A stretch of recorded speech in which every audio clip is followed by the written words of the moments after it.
Grain markets trying to claw back and hold gains following the latest WASDE report. Michelle Rook has more on the market reaction in Markets Now. Grains were all higher on Friday after the WASDE report. Chip Nellinger, Blue Reef Agri-Marketing is with us. Okay, Chip, it wasn't like a super bullish report, constructive for corn, but we rallied across the board. And was that weather, fund short covering? What was it? Yeah, I think it's a combination. I think first and foremost, corn sold off going into the reports on some fears that carryout would be bigger than expected. At the same time, wheat rallied sharply for 2 days. So, corn had a little catching up to do with the wheat rally. It ended up not being as bearish as the market had thought on corn.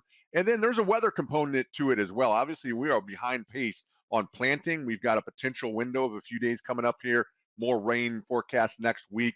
And so it still is a weather issue, both here for planting and in Russia on their wheat. But at the end of the day, I think it's to your point earlier in the question, it's fund short covering, it's money flow that's really driving us more than fundamentals right now.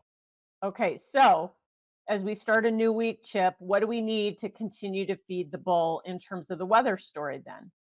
Yeah, I mean, obviously the 2 3 week forecast here is critically important. Right, we got to get the rest of this corn crop in the ground and the rest of the beans in the ground. So first and foremost, it's going to be what kind of a window do we have here? Are they adding rain to the forecast in the extended time frame, or are they pulling rain out and warming temperatures up? That could really either extend the rally and cause more short covering and speculative buying into the corn market, or are we seeing that weather window and planters rolling and warming temperatures and it's going to cap us? So in the short run, it's all about the 2 3 week forecast here of rainfall and temperatures in the Midwest.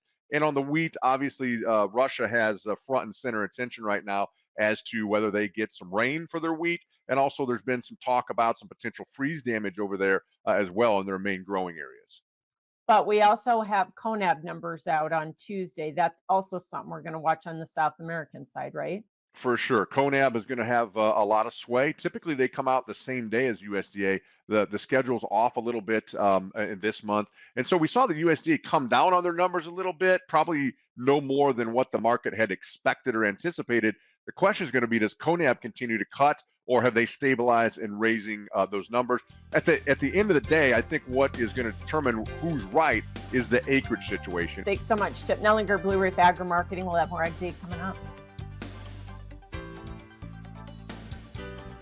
Watch Markets Now with Michelle Rook on the Farm Journal YouTube channel, keeping you updated throughout the day on the markets at the open, midday, and close. Find out what moved the markets today and what to expect the market to do next.